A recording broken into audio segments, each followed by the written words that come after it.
Greetings, friends, and welcome to another episode of The Mistake Zone, your weekly dose of our lives and the mistakes within them. My name is Jaron Wade. Joining me, as always, one of my best friends in the whole wide world, Matt Alba. Hey, Matt. Yo. How are you doing? Yo, I'm doing good. I'm doing good. Matt, Jaron. that's great. And Matt, you know what's not doing great? Our boy, Wallet Coon. Oh, no. Because, Matt, Jaron. it's a really special weekend this weekend. We're here coming off, I think it's been around 3 days with The Legend of Zelda Tears of the Kingdom, officially released. And I believe you're pretty in deep with some Zelda. Matt, I'm not necessarily swimming in a ocean of tears of the kingdom. I feel like I'm in a pond of tears, but enough to discuss it this week. But Matt, before we get into, what will be the main course of this episode, I just wanted to start off with, Tears of the Kingdom, beefy Zelda open world experience. And when I was playing it for the first time this week, I started, getting in my head, reminiscing about, this kind of reminds me of when I sunk my teeth for the first time with Elden Ring, just because even though that was a last year's game, it was the first time in a long while that I really had, my time with an open world game of that scale. And I feel like for 2023, that's going to be Zelda. 2022, of course, was Elden Ring. I believe maybe even Cyberpunk was before that. So I feel like I only, given how, limited my time is right now, I feel like I don't necessarily sink my teeth into open world games that often anymore. And when reminiscing about Elden Ring, Matt, I thought about my trusty notepad that was on my second monitor for me to take notes and kind of remember everything going on.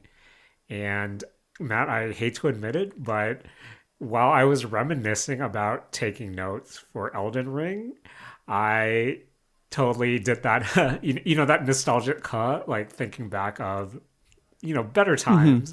And didn't make myself start writing notes for Tears of the Kingdom, which even though I think I'm around 8 or so hours into right now, I kind of wish I'd been taking notes, Matt. Yep. But my first question to you, are you taking notes? Do you have a notepad beside you for this beefy Nintendo game? Jaron, I've been taking two kinds of notes. First are the notes that I wanted to talk about on this episode and possibly next week's episode. And right, that's fair. Some of these, Jaron, it's been, I want to say like a bit more than 48 hours since this game has released. And I already don't understand what some of these notes mean. Now, are you going to read us some notes?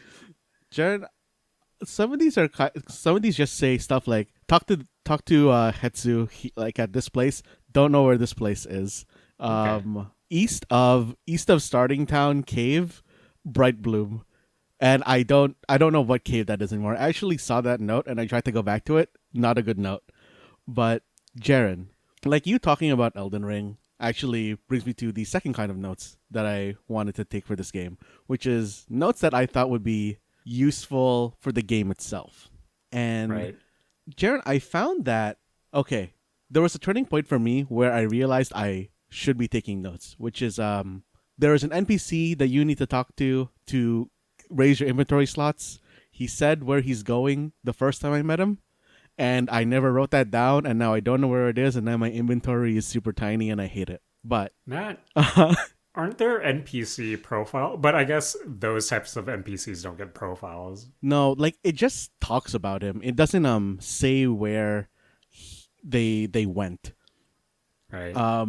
I feel like that would be a pretty good journal system in any open world RPG or action adventure game where if you do have NPC profiles or whatever, maybe Hmm. having a conversation log or description would be kind of really beneficial because that going back to our time with Elden Ring and that Elden Ring specific episode, I think our handy dandy notebooks really did come in clutch, especially with their way of, executing main missions and side missions. And while Tears of the Kingdom does have a quest menu with Hmm. your main quest and side quests as well, there is a lot of information Hmm. that I don't know.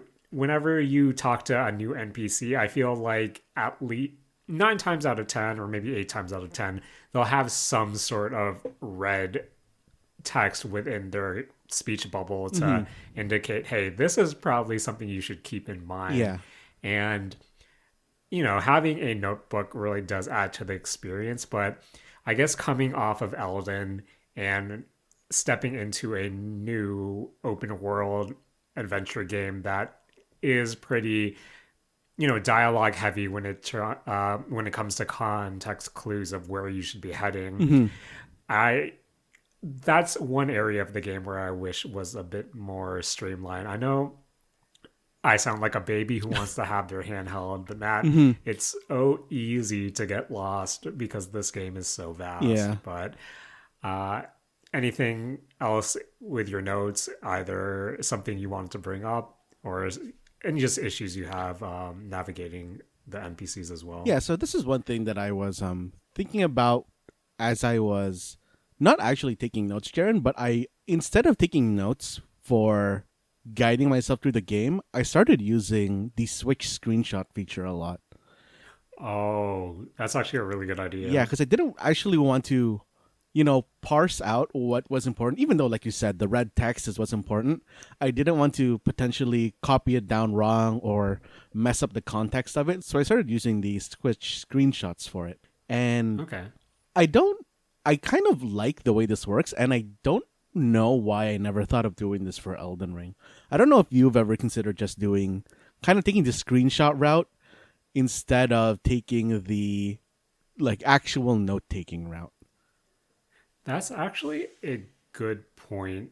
And I'll be completely honest, Matt, that never actually occurred to me to take a screenshot. You know me, Matt. Hmm. In Elden Ring, whenever I would pound that F12 key for screenshots, that's mostly because, oh, I think this would make a good screenshot. I think this would make a good wallpaper. Hey, I want to send this zany thing to one of my friends. More often than not, you're one of the people I send it to, Uh-huh. Matt. But it never, I guess, occurred to me that this could be a actual gameplay recording feature. And I think moving forward that might be something I do a lot more. But on the topic of notes, Matt, I Hmm. know this was something I saw on a that subreddit called Game Suggestions or something, and someone was asking, "Hey, what are some good second monitor games, as in you have your game on the first monitor, but on your second monitor you have a notepad open, you have an Excel sheet open, you have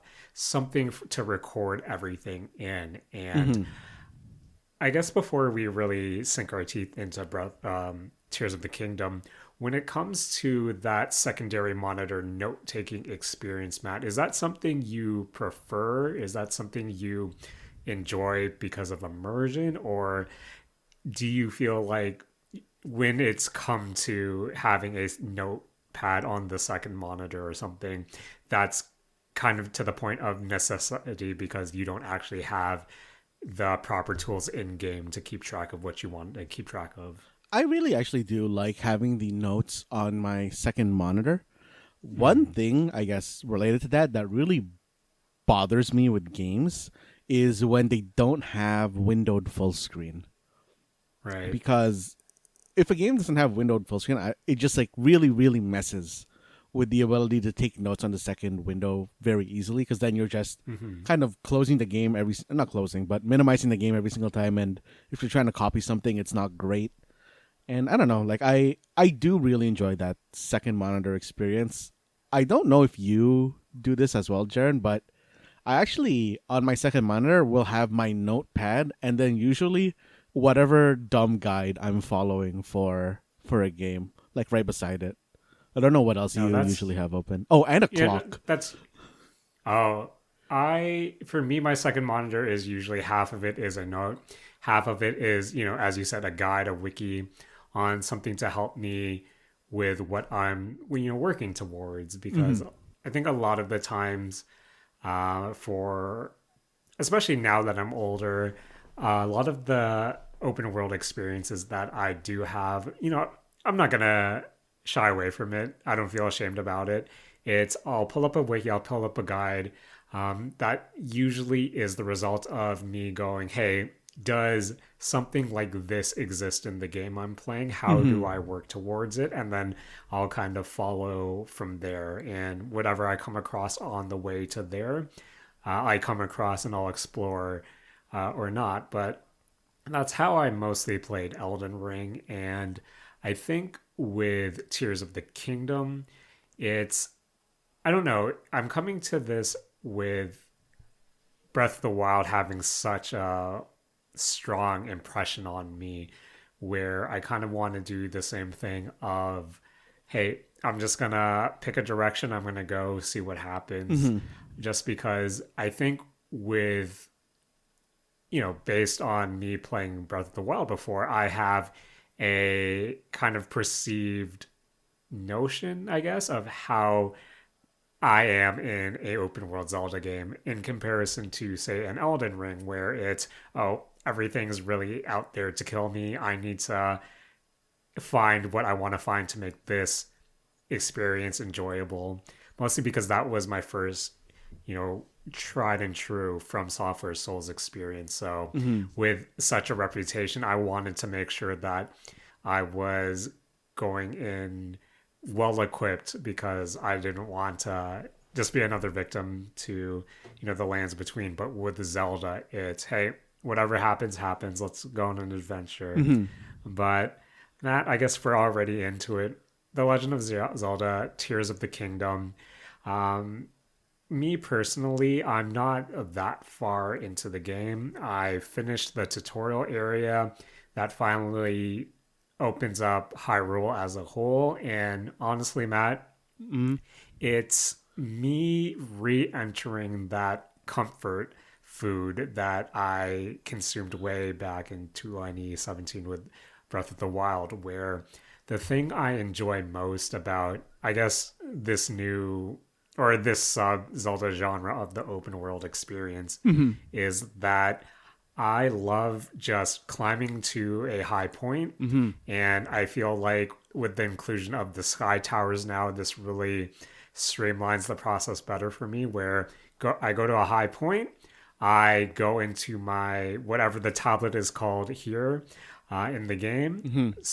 do a quick 360, see, okay, where's a shrine, mark all the shrines I see, and then beeline for all the shrines because I feel like that's the Zelda experience that I'm, you know, remember most from Breath of the Wild of, hey, I see a shrine, let's go to it. Oh, maybe I see another shrine, it's almost bedtime, maybe I can bang this one out before bed. Mm-hmm. And to for it to be 6 years later and to re-enter that groove of just shrine hunting, I think that's like I love the current experience. It's something familiar, but just given all the tools that they've given you, it just makes for a really fun experience that's familiar, but at least a bit more fresh 6 years later. But Mm-hmm. Matt, those are kind of my early feelings of the game. You have put in a lot more hours in comparison. So, Matt, I Mm-hmm. have to ask you, Mm-hmm. how are you feeling with your time playing through Tears of the Kingdom? Jaren, I kind of went through a kind of immediate down and then up with my feelings towards Tears of the Kingdom. Okay. Because at the very start, it really, really did just feel like Breath of the Wild DLC. And I honestly was not feeling this game towards the start, especially with how long I felt the tutorial island took. Um, Mm-hmm. Jaren, I don't know if you remember, but do you remember how long the tutorial island in Breath of the Wild took? I feel, Matt, honestly, I feel like I'm the wrong person to ask about Uh that, huh. mostly because I actually have a, maybe it's not necessarily nostalgia, but I have rose tinted glasses when it does come to the tutorial of Breath of the Wild, where I think it gives me the same feeling of with Breath of the Wild and Tears of the Kingdom, where playing through both tutorial areas gave me the same, oh, if like the tutorial areas themselves would have been entire games if this was like what 20 years ago, Uh huh. 25 years Uh ago huh. or so, which is kind of crazy to think about. And with Breath of the Wild, I think that was a that was a few hours if I'm not mistaken, because it Mm-hmm. was the same process of you having to go through, I think, four or five different shrines, Yeah. and then doing something that unlocked, I think, was it the paraglider or whatever, for Mm-hmm. you to actually jump off the starting area of Breath of the Wild. And now that I think about it, Tears of the Kingdom does kind of follow the same, I guess, steps of, hey, you need to go clear these four shrines, get all your initial gear, and then you'll be able to finally leave this floating tutorial area. And I when I'm thinking about the tutorial area for Tears of the Kingdom, I think the thing that sticks out to my mind is just how kind of empty it feels and lifeless. Like, I understand this is supposed to be. Oh, before we go on, we're gonna do some light spoilers, especially when talking about the tutorial area of Mm-hmm. Tears of the Kingdom. Mm-hmm. But uh, I know this is supposed to be a ancient civilization for Hyrule, but at the same time, maybe it is that rose tinted glasses where I felt just the tutorial area for Tears of the Kingdom. I kind of agree. Well, I'm not sure if this was your point, Matt, but for me, I Mm-hmm. thought it kind of did drag a bit. And the reason it did drag in Tears of the Kingdom was just because how lifeless it felt. Mm-hmm. And it wasn't until I actually was able to finally land on Hyrule and then seeing all the different NPCs, seeing all the different monsters, that's when I thought, okay, this is the Zelda I was, yearning for, Mm-hmm. as opposed to whatever the kind of hollow playground the tutorial was. But yeah, Matt, what Uh-huh. were for you to start on more of a bummer note? What kind of contributed to that from the tutorial area? Or I had the same feeling as you with regards to the tutorial area.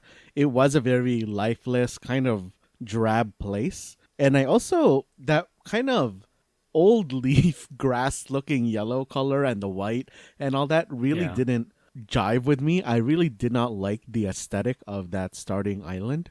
So everything for me there was like really, really kind of dragging for me. And like you said, it kind of the tutorial does kind of drag on. But yeah, once I got off of that island, once I got the powers and stuff, and I saw Hyrule, and I kind of, like you said, like met the new NPCs and stuff, I liked it a lot more. But the thing that really also made it really bad for me, and I still think is kind of messing with me right now, is the controls for this game, Jaren. yes, Jaren, there are like three buttons on this controller that I wish I could rebind. The throw, the jump, yes, and yes. the what's the last button? What B, Y, and R. Those are the buttons I want to rebind. I don't know if you have that same So, thing. Matt, this is really confusing me just because I hate how it always happens when I finally get into a Nintendo game or something on the Switch, just because you know me, Matt. I primarily play on PC and on the Xbox using an Xbox controller, Mm-hmm.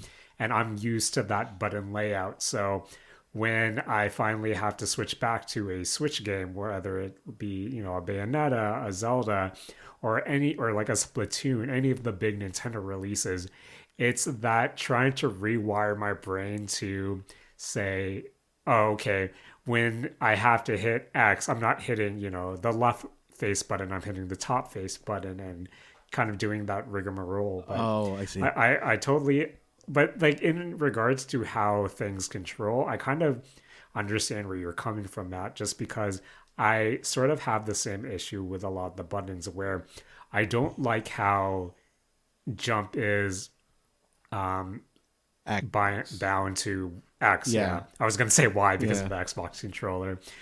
For some reason, I wish that your super hand powers or like that radial menu was tied to R instead of Y. I don't know why that R instead of L. My bad. Hmm.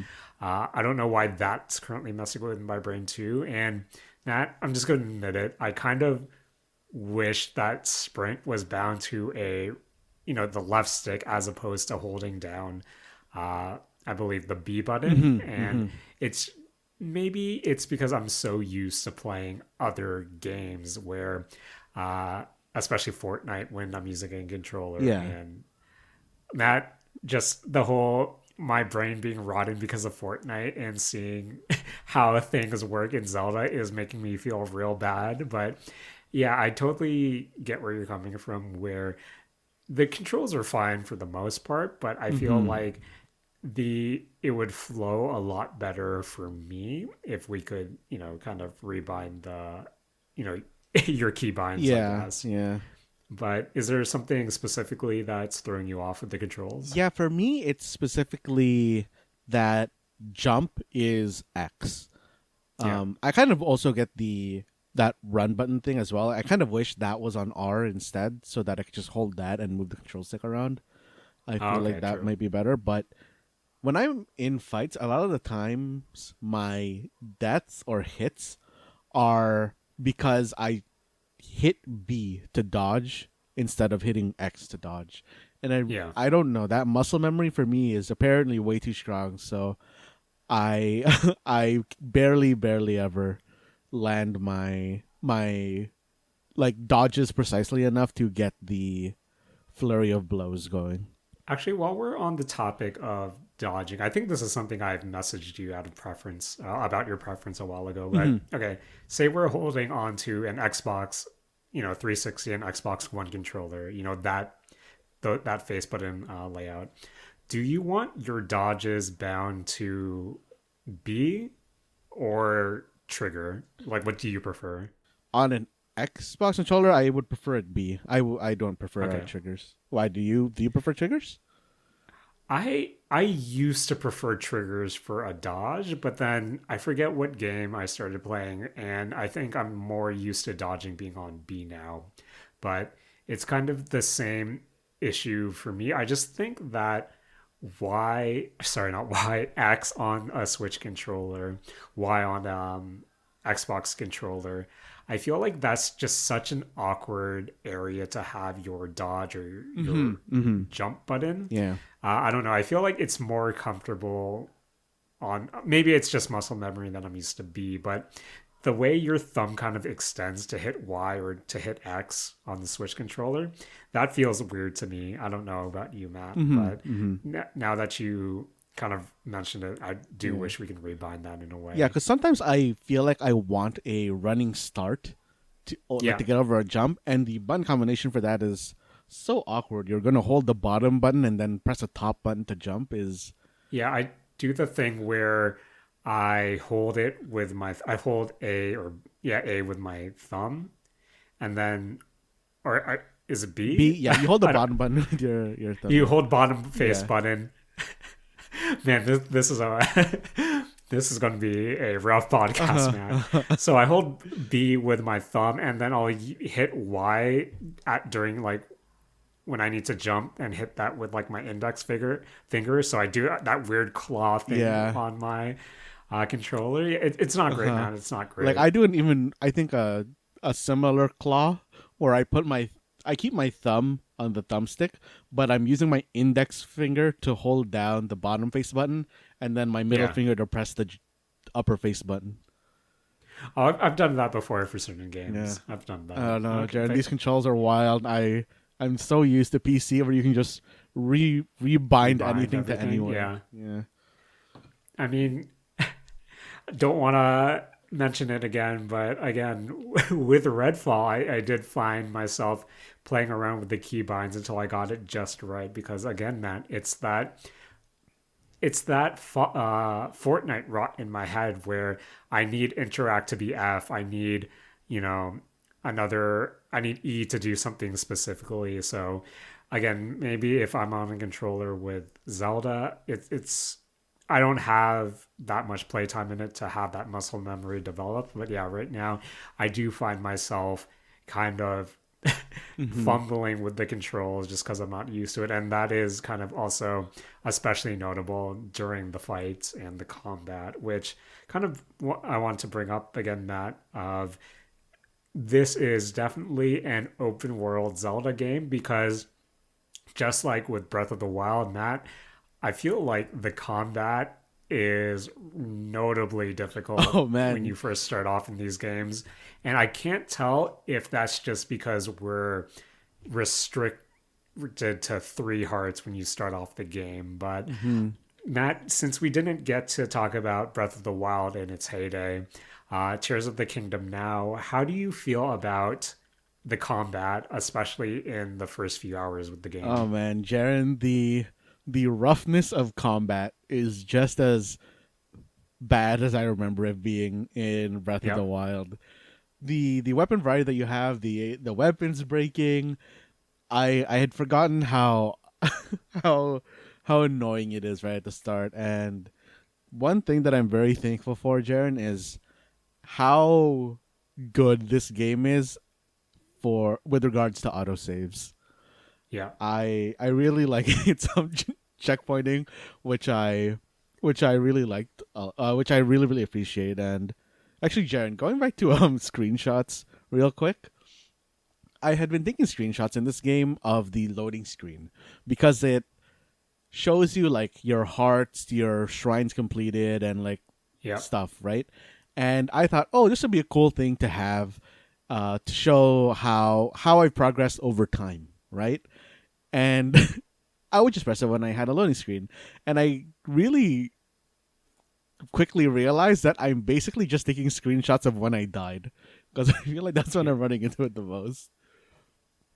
Oh man, that's actually a good idea of another kind of in-game journal Mm-hmm. of sorts to have. But Matt, I don't know what it is about the combat. I do know what it is about the combat, but I find myself having, struggling with a lot of instances where I'll roll up into an enemy camp and I think having only 3 hearts, in the beginning of the game Mm-hmm. really forces you to play a lot more conservatively in comparison to how you are, late game when you have so many different hearts to spare and so many I'm guessing quality weapons, just because at this point it is a lot of trial and error for me where I'll say roll up into a camp and have to kind of be more strategic of how I tackle it because out of nowhere someone can hurl a exploding barrel to you, which is essentially a one shot, or Mm-hmm. you might be hit by a lucky arrow off screen, and Yeah. that will take most of your health away. Where, yeah, I think that when I first played Breath of the Wild 6 years ago, this was something that definitely stood out to me as well, where everything hit really hard to the point that I thought, wow, is this like Dark Souls hard? Because I never remembered Zelda being that difficult. And Mm-hmm. it's kind of the same thing here where I, sorry, Matt, my thoughts are going to be all over the place when it comes to Zelda, Mm-hmm. but I, given how many powers you have with your Ultra Hand, or well, your Magic Ghost Hand at this point, I kind of maybe it's because I'm still sinking my teeth into all the different mechanics, but I feel like a lot of my early combat encounters right now are purely okay. I need to go in, I need to try to sneak up if I can.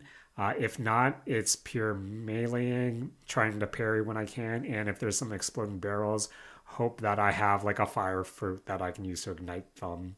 As opposed to, I want to use Ultra Hand a lot more. Mm-hmm. I want to see if Rewind can do something fun. Like I want those hand powers of links to be more of a make more of an impact during encounters. Uh-huh. And so far in the overworld, that hasn't really been the case. Just because Oh, okay. I I've tried, I'm gonna ultra hand this big rock or this big box in the sky and maybe drop it on an enemy, and like that didn't seem to work for me. So there is also that disconnect of, okay, I know this game can get zany, especially when it comes to ultra hand, but right now it's I feel like I'm still playing Breath of the Wild and not fully taking advantage of Tears of the Kingdom's mechanics.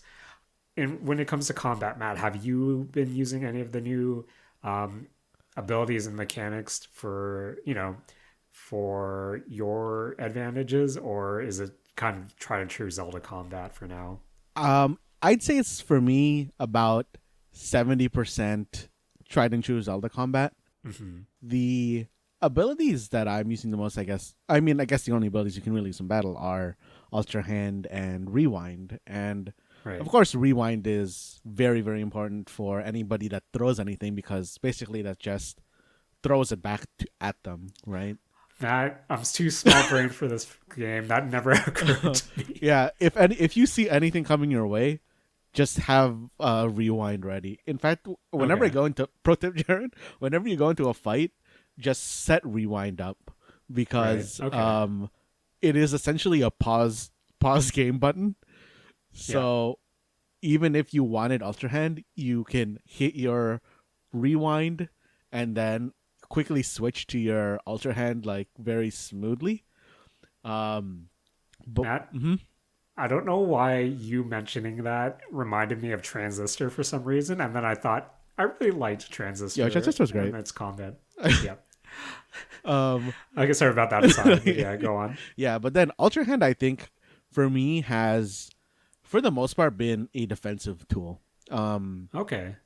there is when I'm Ultra Handing, I'm usually pulling something close to me. So like a plank, a tree, a rock or something, and I'm placing it between me and any like extra enemies, or I'm using it to push them away because it doesn't have damage physics on it unless you're using kind of like there are items that have spikes on them. So if you use that, you can actually just push it into enemies and they'll just take Oh, damage from that's the so spikes. good. Yeah. But for the most part, I'm using it to kind of push enemies away because you can kind of just use it as just like a physics push to space enemies away from you or push them off of off of a ledge if you when you're on the sky areas.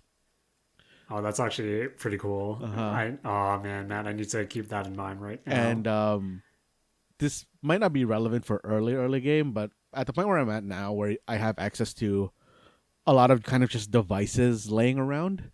So the device mechanic in this game, I guess we haven't talked about it yet, but there are a lot of interactable, basically toys for you to play with.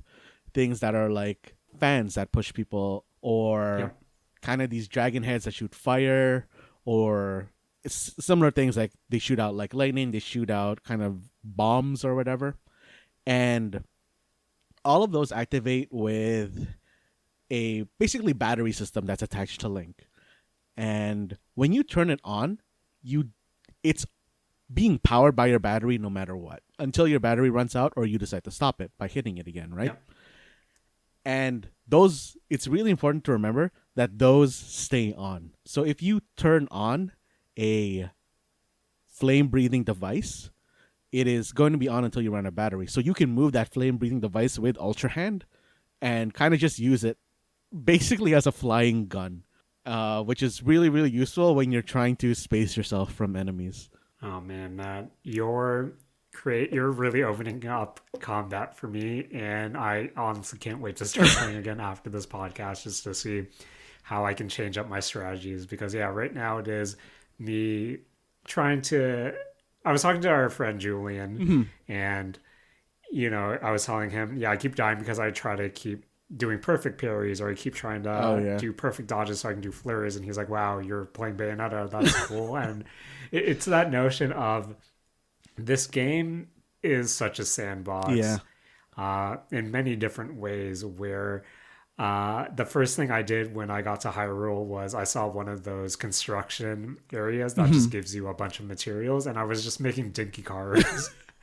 And I that's the for me, Tears of the Kingdom is such a sandbox. Oh, There is a level of freedom where I want to incorporate that into my combat because right now it is I'm still playing Breath of the Wild and I want to have, be able to inject a lot more of the mechanics introduced in this game hmm, to liven up combat because for the most part, combat is difficult. And if I can cheese my way in any way, I think that's something that will make it a lot more enjoyable for me. But yeah, Jared. Matt, you want to say something? Speaking of your dinky cars, Yep. I actually haven't tried it with the cars, the kind of like dinky cars that you can make, but for Yep. the devices that are kind of just like the carts, it's like a board with the four wheels on it, like by Yep. default. You can attach those to your shield, and when you decide to shield surf, you basically skateboard. Oh man, that's so cool, Matt. Well, I know what I'm doing when I play later today. Hmm. But Matt, I guess we're talking about it right now. Let's just go through some of the new mechanics and how you've been Hmm. utilizing them with, I guess, the first mechanic you get in this game, Ultra Hand. Yes. Um, I feel like Ultra Hand is such a because so rewinding it back, Matt, I know we were a bit skeptical when we first saw that gameplay trailer or just that trailer in general of Tears of the Kingdom, and we saw the user generated devices that Link was using, and we had, we were hesitant at first. We showed Hmm. some skepticism, but now that we have the game in our hands, and now that we can see that it's such a big part of the game, I think a good number of shrines uh, I've done so far have been, hey, how can you use Ultra Hand to solve this puzzle? Hmm. And now that you've sunk in some time with it, Matt, how are you feeling about Ultra Hand and really the user generated content aspect of the game? I like Ultra Hand. It is a very, I think, like good way to be able to move stuff around in the world without having to go through the kind of slow way that it was in older games where you have to, pick it up by yourself Yep. and kind of slow walk it to an area or push it or whatever. And then you'd have to like do something to reset it if you messed up. Ultra Hand makes everything a lot easier with regards to quality of life and time it takes to do a task. Yep. On the overworld, though, I don't really use the kind of crafting, I guess, crafting mechanics that much. Yeah. But I really, really do like the new mini game that's associated to Ultra Hand, where it's the guy holding up the sign. I don't know if you've run into him. Yep. Jaren, Yep. I've run into him a few times. for some reason, I don't know what it is, but I really, really love that mini game of, hey, this guy has a sign. There's always a kind of box of building crates beside him. Now you have to Lego your way together to make a to make like a thing that holds his sign up properly. I just Yep. really love this mini game for some reason.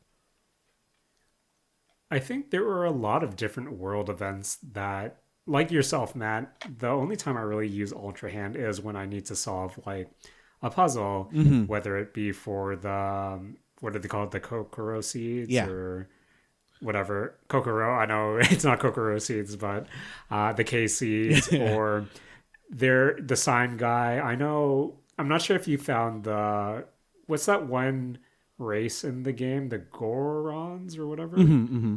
Hmm. Did you find the guy who set up the bell tower and you have to figure out how to ring the bell? Oh no, I did not run into that. That's a fun little side mission that you can run into. But Hmm. yeah, I think when Ultra Hand to me, again, I was talking to Julian about it, how at first it was really intimidating for me just because Hmm. you see all these different TikToks of people making like tanks, or I'm not sure if you saw the video of the guy who made like a functioning mech that he was able to drive around and like fire stuff and shoot flames from. No, I didn't. And I'm honestly such like that's intimidating to me because when I see all of these pieces, it's okay. I guess I'm gonna make just a really long bridge at this Oh point, man. or like a land ladder or something where I'm not. Maybe I won't sink enough of my time or invest enough time to actually fully realize what this system can do. But where Ultra Hand shines to me is in the puzzle shrines, in the Hmm. world puzzles for you to either get like do something that an NPC asks you or get a chest out of nowhere. And um, so currently I'm playing on. So me and my partner are both playing the game, and sometimes when we play together, they'll be playing on our big TV in the living room, and then I'll be playing on a monitor beside them. Hmm.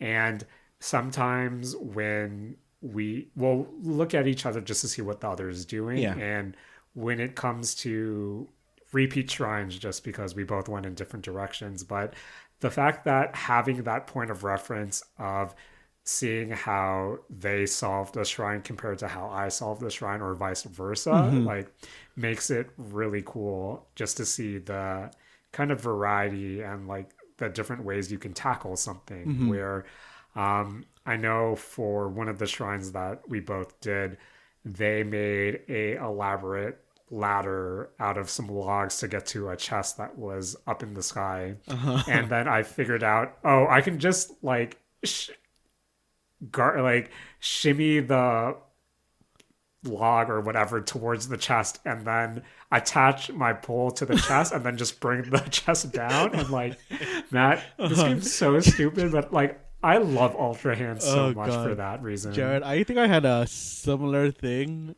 where okay, so at the start of this game, I really did rely on I'm going to just make a really long bridge to get wherever I need to Yep. go. But I didn't realize that that also helps with a lot with the the Kokoro that has that wants to go to their friend, that subquest. Yes. Jared, a lo- I love that side quest. it's a good one. But the ones where they have to get up a hill were the ones that Yeah. always messed with me. So what I started doing is I cut down trees or building materials. I make a really long stick, and you can attach it to the Kokoro, and then I Yep. position them so that you can pick the stick up from the top of the mountain, and that's how I get them up there. It's so good, man. I God, love this game. so good. Oh But man. yeah, Hmm. I don't know if I'll ever get to the point where I'm making my own max, but Yeah, whenever I same. see something new, like I found a stable that had a bunch of parts that actually allowed you to control, like there was a steering wheel for that you can also attach it. So I did that and I found myself Oh steering damn. like a car. And it's one of those things where, okay, I'm not gonna go all in on building a car just because I'm gonna get a horse eventually. I don't have a horse yet, Matt, Uh which is huh. kind of annoying. But it's one of those things where, okay, I'm it's a side it's a little toy that can distract me for a few minutes Hmm. before I continue on to my adventure. I still haven't And seen the steering wheel. I forget which area. I've only stayed in once, but it was one of the nearest stable that I went to. Hmm. But yeah, I don't know how much of a traversal thing I'll use like Ultra Hand for. But for the most part, it's something that I find really entertaining Hmm. to distract myself for a few minutes. But I. moving on from Ultra Hand, Matt, Uh huh. we come to Fuse, Hmm. which Fuse I have, I guess, mixed feelings about. So Hmm. with Fuse, this allows you to kind of fuse certain items to either your your weapon and or your shield, Hmm. and that can add different properties depending on what you fuse, give you extra durability, give you different attack power. But uh, I feel like fuse is a weird ability, Matt, Hmm. in that um oh, before we get into the fuse, Matt, what do you think about the world lore about how with the upheaval or whatever that all the weapons in the world started decaying? Jaren, I kind of don't like it, but man, Jaren, it makes me really, really love seeing a sturdy stick item. Yep. Like, whenever I see a sturdy stick, I will throw away a weapon because I think, oh, what if I need a sturdy stick later? A sturdy stick is really good, but yeah, Hmm. so fuse, in a way allows you to add, some properties to your current weapon, Yes. but and I feel like the thought process was, oh, what if you were in the middle of the fight? One of your weapons is close to breaking. How can I use fuse to save myself in this combat situation? Hmm. But in practice, I don't know, Matt. I feel like with fuse, every time I pick up a weapon or whatever, it's okay. I better fuse this with something quick because Yeah. it feels weird using a item on its own where I feel like I need to fuse it. And then again, you'll have instances where, oh no, the only thing I can fuse with my weapon is this box, and that won't really do much. So I don't know. I feel like I'm underwhelmed by fuse, but how are you feeling, Matt? Like the thing that I really, really wish that I could do with fuse is fuse within the menu. I don't Yes. like that you have to fuse with an item that's on the floor. Yep. I feel like that would really be a huge quality of life. I kind of understand why they made it so that you have to do it on the world, just because there's that opportunity of seeing, oh, I didn't know I could use this thing with like my like current weapon. But Yeah. overall, I think the system itself is good, but the workings around it are a little bit chunky for me as well. Yeah. But Jaren, I really, really, really like any kind of long stick plus a spear. I think that's my usual go-to weapon. It's such a good weapon, Matt. Just, Hmm. yeah.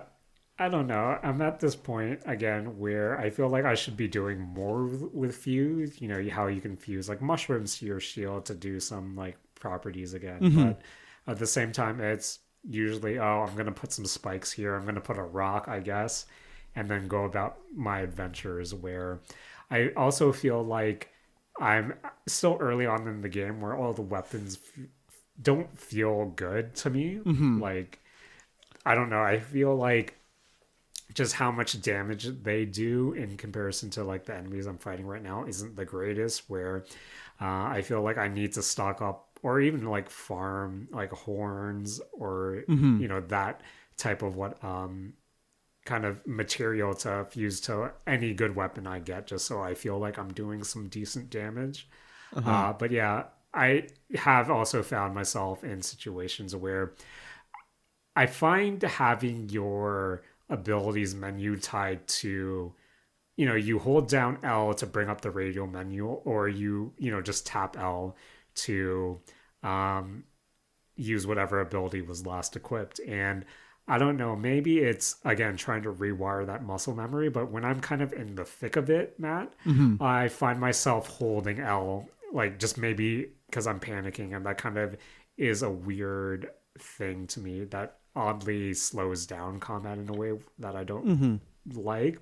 And I guess kind of in a panic, I've done a few combat shrines where, you have to fuse items, and I kind of just in that panic, I'll end up holding L, and then that will completely catch me off guard when I'm just trying to fuse my stick with whatever spiked ball is there in Uh-huh. the few seconds I have before three enemies swarm me. Hmm. And I don't know. Again, a lot of my time with the game is trying to get accustomed to its rules and what it does, but kind of early on, like fuse of the new abilities in the game is something that I'm still underwhelmed by, but I'm sure when I put some time with the game, it will be something that I become more accustomed to. Hmm. But Matt, this Hmm. brings us to a wild one.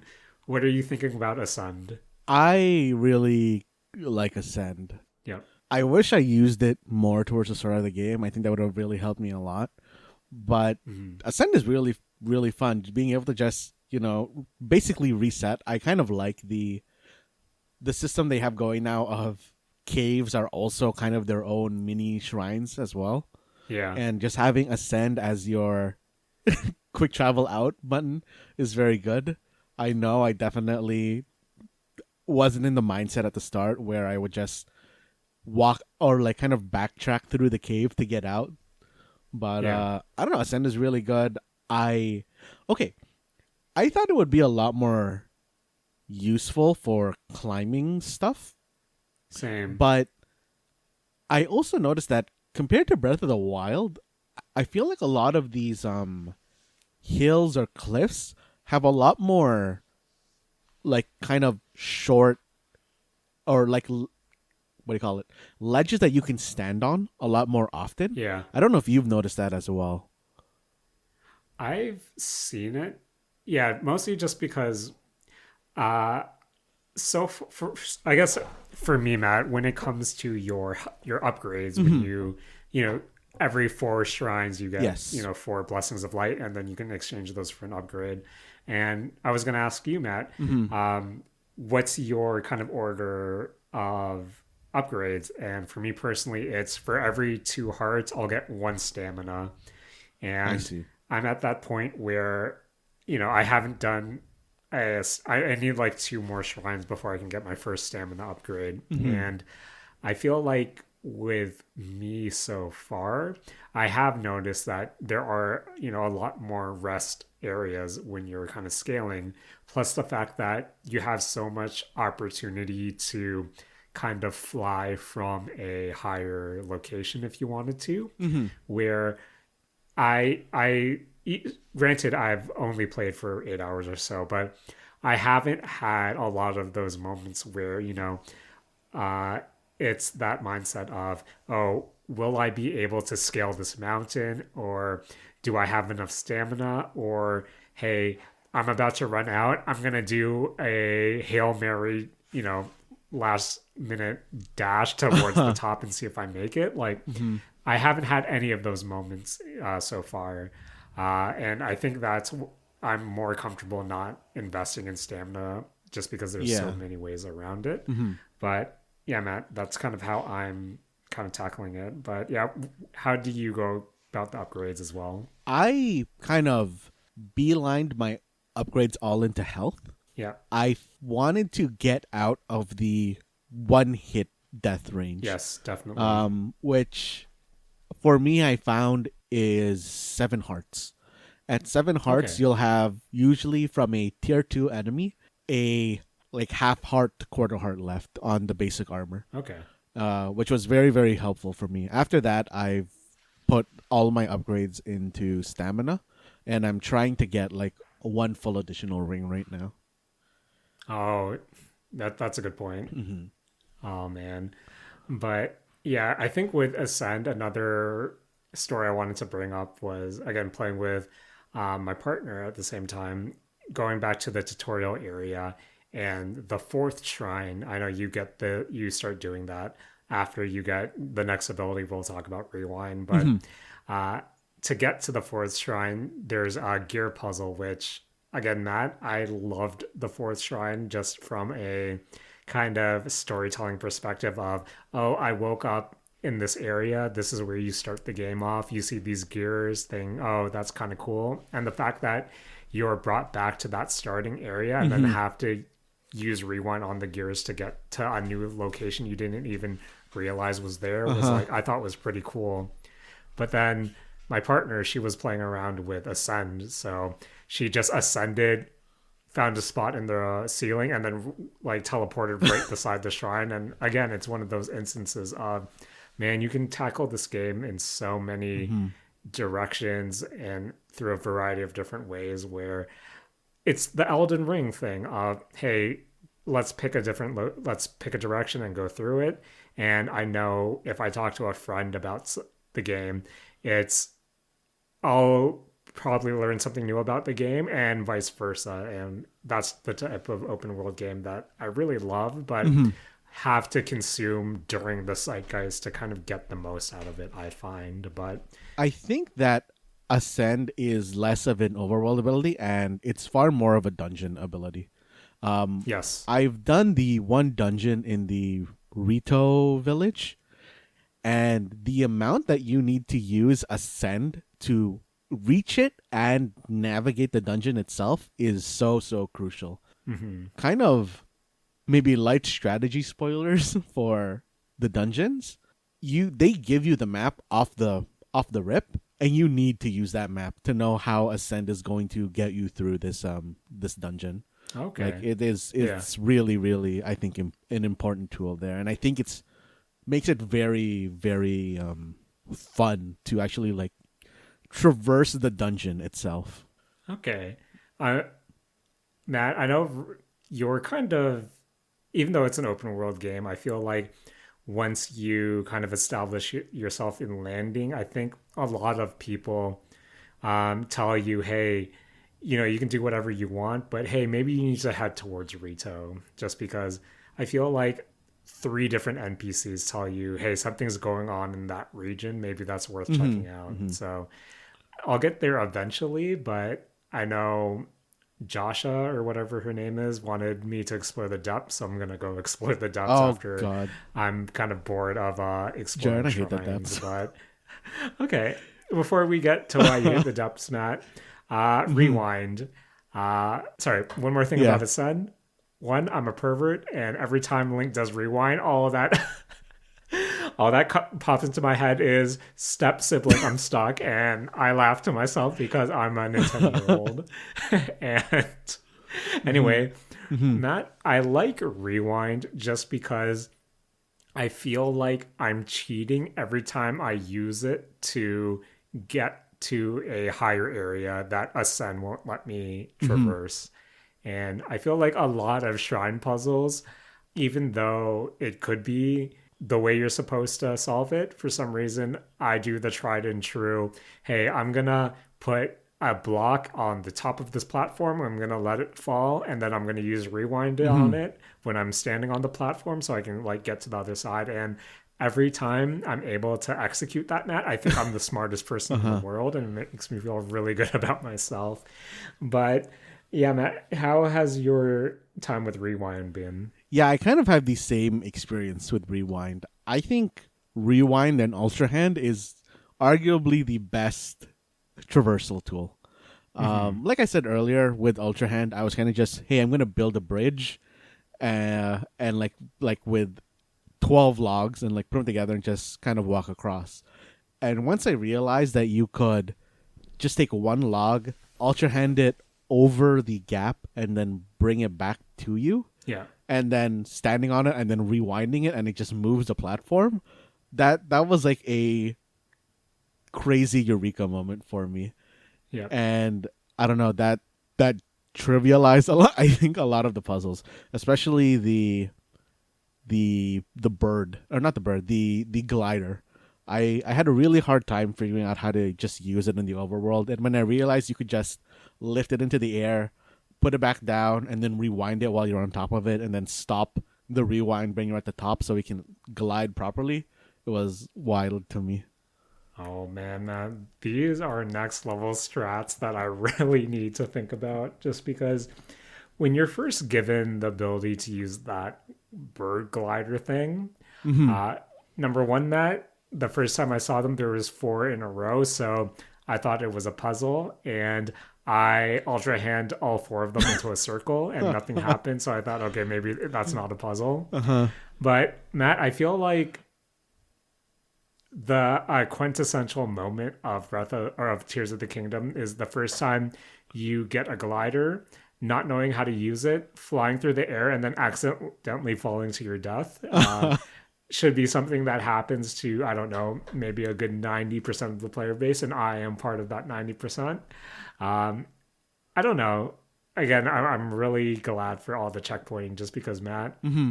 sometimes I'll try something dumb as an experiment and then come out worse on the other side. But yeah, I feel like Rewind is the one thing that makes me feel like I'm a genius. And when you combine it with Ultra Hand and the ability to attach to different things, like Hmm.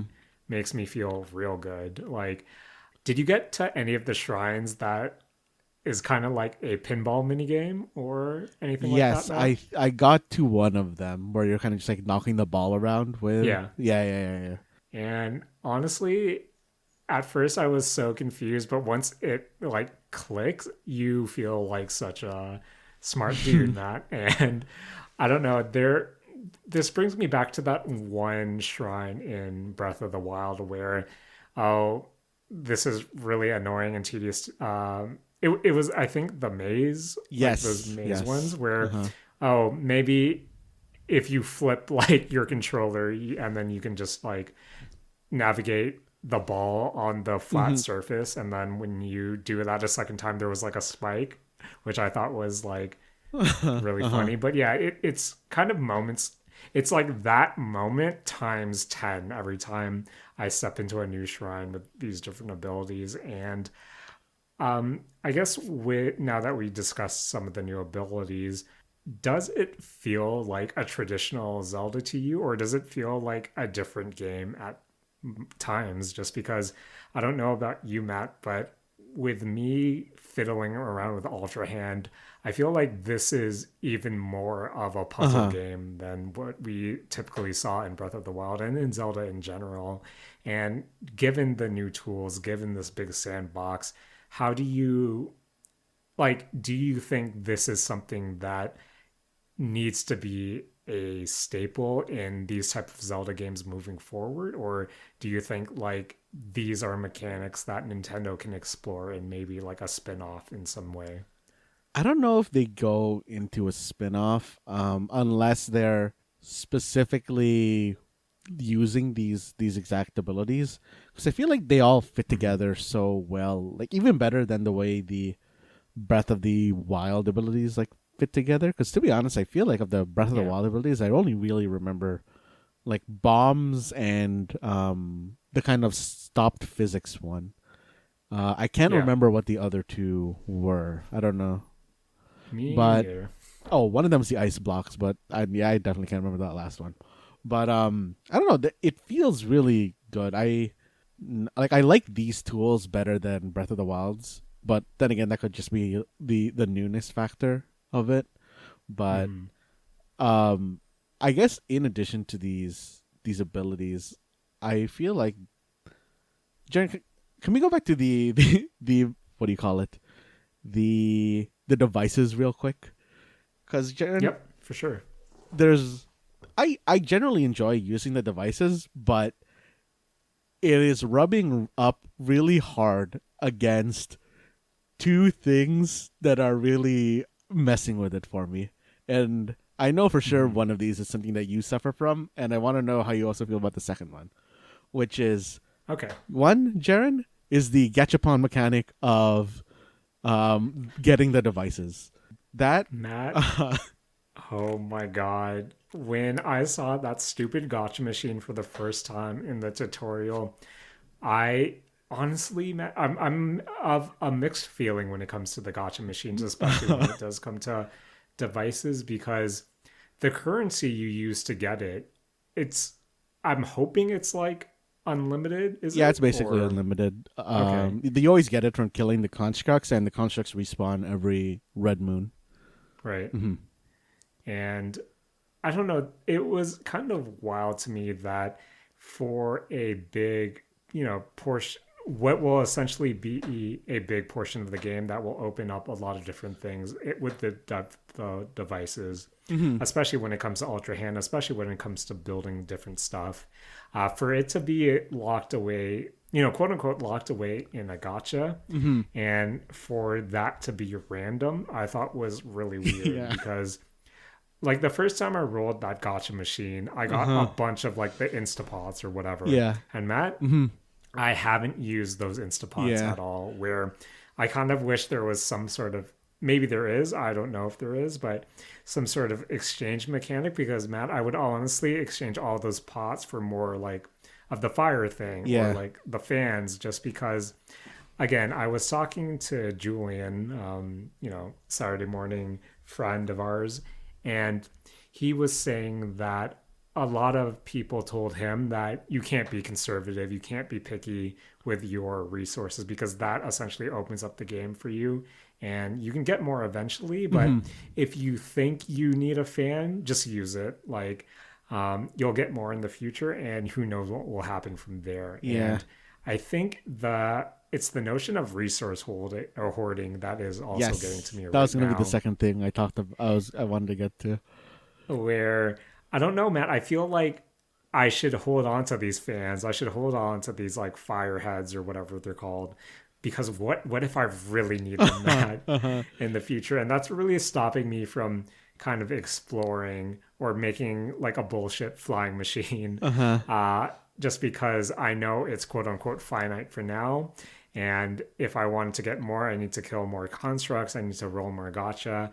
And I feel like that's such a weird, you know, mechanic to put into your game because Mm-hmm. I know in the latest Kirby, the 3D Kirby, like the Forgotten Lands, there is a gotcha element, but that's mostly for, stickers and collectibles. It's not, actual inventory related that I thought was a wild choice, Matt. Maybe, sure, it's more random, but I would have maybe preferred a shop for something like that or like an actual kiosk that, hey, I want to trade in these scraps so I can Mm-hmm. get, X amount of fans. But I think the flavor of having a gotcha is a bit strange to me. Uh-huh. But how are you doing with your resource hoarding, Matt? So so Jared, I don't like the fact that they're all like locked behind a gacha mechanic. I'm still Mm-hmm. trying to find a gacha machine that I really like. Yeah. Just like I don't know if like you've noticed it either, but when you go into the map, it highlights the gacha Yes. machines and it tells you like what's in them. Yeah. So I'm still trying to find one that I wanna like dump my man, I want to dump my premium currency into for like a good manner, but um, I Matt, also what's your ideal banner in this case? I think rocket fan Yep. glider, uh, not battery, maybe battery. I don't know what else is good on there. I think maybe no, not cart. I don't know. I don't know what my fourth one would be. How about you? Matt, I feel like I need a tutorial of what all the devices do because again, I'm like early on and I one of the in-world mini games that I've found was, hey, there's a bunch of different devices around here. I've never seen them before. Let's see what they do. That's the Mm-hmm. first time I saw a rocket. I I'm guessing one of the other things I saw was the battery. I didn't know how that worked. Mm-hmm. So I don't know if maybe I just need to play more, but yeah, I would like to learn what all of these different devices do. All I know is I just don't want anything with a pot because sure Uh that huh. can come in handy sometimes, but I Got too haven't many of used them it. already. Yeah. Yeah, but Yeah. yeah, I think it's kind of strange, Matt, the gotcha thing. Like Mm-hmm. it was wild seeing, but yeah, Matt. I briefly mentioned that Joshua told me to go to the depths. You said you hated it. Uh So, huh. Matt, Uh huh. as someone who hasn't, plunged into the depths yet, how is it and what are some of your beginner tips for Okay. it? If you're gonna go into the depths, make sure you have a lot of bright bloom seeds, because Okay. Jaren, this place is dark. You cannot see Okay. unless you put these down. Okay. Also, second thing, if you find a skeletal horse, don't leave the depths. Take that horse and go everywhere, because Okay. there's stuff on the floor that you can't walk on, but the skeletal horse can. So you should use that opportunity to map out the bottom as much as you can.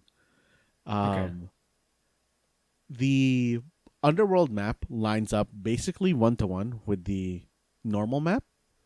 Yeah. Anywhere there's a river, there's just a giant ass wall, and you're not gonna be able to go around it. So, and I kind of learned that only by walking around the whole map and wondering where the crack in this river is supposed or crack in this wall is supposed to be.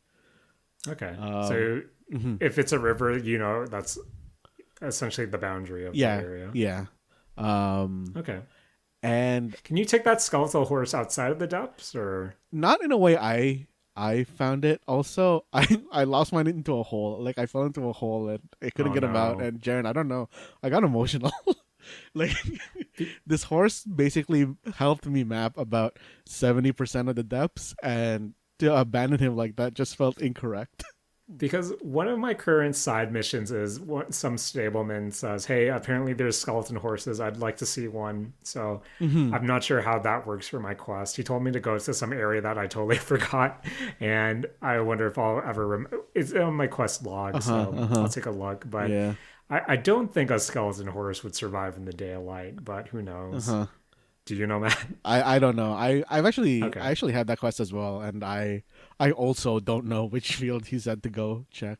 okay, But but yeah. So sorry, the depths, Matt. yeah, the depths are also kind of weird just because they have this mechanic where you not permanently, but the enemies down there attack you, and when they hit you, they lower your max health instead of just taking away Mm, your hearts, which I think is always a frustrating mechanic to deal with. yes. But I don't know. Every I also just don't like dark areas in video games because they're just annoying to traverse. So this Mhm. whole underground is actually like not great for me. Matt, as someone who always has difficulty with brightness settings and Hmm. trying to make it as bright as I can without making it look like garbage, Uh huh. yeah, I'm not sure if I'm looking forward to the depths, but oh man, Matt, this game is, I'm just having a really good time with it so far. Hmm. But as we expected, this was going to be a beefy episode. I know we could have talked about a few other things, which probably isn't on the cards for now. We can save those for another week. Hmm. But Matt, Hmm.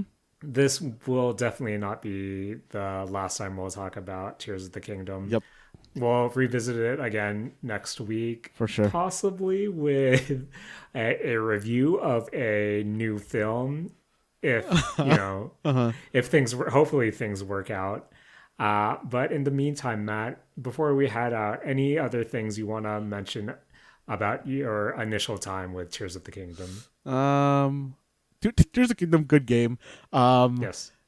One thing that I just want to drop as a kind of just quick tip is actually talk to the random NPCs that you see walking around Yes. because they can mark stuff for you on your map that tells you like, hey, go Hmm. here for treasures.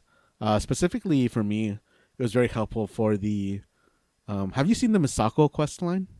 No, I haven't. Basically, there's a quest line that's like, hey, there's this lady thief who stole a bunch of, or like her hoard of things that she stole is all clothes, and she's hidden them all over all over Hyrule. And if you meet treasure hunters on the road, they'll just mark where they've heard that there's a treasure from her, which is like very That's useful. really cool. Hmm. And also the second thing is the dogs. They'll eat anything. I thought you had to feed them meat, but apparently you can just feed them apples, and it does the exact same thing. 4 apples lets you or shows you her or activates the dog with regards to them showing you the secrets. Oh, that's so cool, Matt. I'll That keep would that in kill a real mind. dog, Jared. That's why I never did it. And Yeah. I was scared the dogs would hate me in game. Oh man, Matt. And before we go, Matt, Hmm. let's talk about another gotcha element of Tears of the Kingdom. Okay. Matt, Hmm. are you tapping those amiibos, bro? Oh man, Jaren, I still have a bunch of amiibos left over from Animal Crossing, and I've Yep. been getting hella cooking ingredients. Oh Mm-hmm. man, Jaren, I have like I don't know what's Jaren, quick math. What's 6 times 8? 6 times 8, 48. Yeah, I have like a 40 in amiibo to like tap every single Wait, is day. 6 times 8 48? I'm pretty sure it's I don't know. 48. Jaren, I don't know how Yeah, to yeah, do math. That's why I had to it's ask you. 48. 6 Yeah. times 9 is 56, and then 58. No, wait. No, 6 times 9 is 54, 54. Okay. Yep. Uh, but man, Jaren, Damn. these oh also man, it's the general rule for anybody who's also going to be tapping a lot of amiibos in the future. 3 amiibo is generally how much the game will take before it starts despawning Yes, earlier yes, amiibo yes, things. yes. Learned that the hard Yeah, way. well, same. It also surprisingly to me despawns chests. Yep, Yep. definitely. And Matt, Mm-hmm. quick tip for anyone who wants to do it: you can definitely time date scum your amiibos to bypass the once a day tap. And that's how I have my full set of the Fierce Deity Majora's Mask armor right now. Nice. And do I feel like it's cheating? Yes, but Uh-huh. hey, I have a bunch of materials that I can do for cooking. And now I'm on the hunt for a Link's Awakening amiibo because, Matt, the costume you get from that amiibo looks funny. Uh-huh. Uh-huh. But Matt, you now that we're swimming in cooking ingredients just because you have to tap 48 amiibo and I save scum a bunch to get my full outfit. Matt, what are your go-to recipes? What do you recommend that everyone, cook before they head out on adventure? I've honestly just been doing like meat, apple, meat. Okay. Just for general health. And then I can't remember the name of it. One of the herbs that like drops from there and the mushrooms is all stamina stuff. So I usually just cook like a full stamina circle's worth of those mixed together. Those have been my Okay. general go to, especially like I used to make the cold resistance ones, but Yeah. I managed to pull together a full set of cold gear, so I don't really need to eat those anymore. Oh Yeah. man, What have Matt. you been cooking, Jaren? Whatever. So Matt, back when I was a 3 heart boy, Uh-huh. whatever gave me not to, because Matt, I don't want to go over my 3 heart limit just because I feel like that's inefficient and I'm wasting ingredients at that point. So I would just cook whatever gave me two to 3 hearts at any given time. I feel that. But Matt, now that we're back in Hyrule, my final question to you. Yo, what's with Purr's glow up? Oh man, Jaren, I'll be honest. I did not recognize that. Did not recognize her at the start of the game. I had to Yes. look her up. And I completely forgot that Purra did not look like that in Breath of the Wild. I legit thought she was a new character or was the granddaughter of the Purra that we knew in Breath of the Wild. And nope, turns out.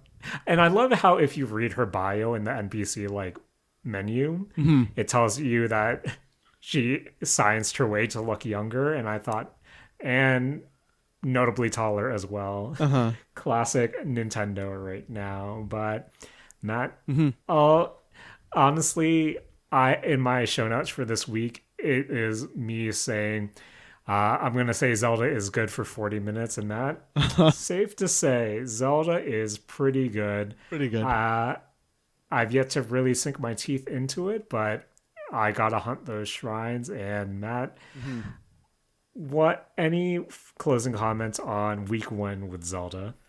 I really am enjoying myself. I've already kind of hit that point where I can't find shrines just by going upwards anymore. Yes. I remember like hitting that point in Breath of the Wild and getting like kind of frustrated because I really, really want to finish the stamina ring, and it's getting hard to find these shrines. Yeah. Okay.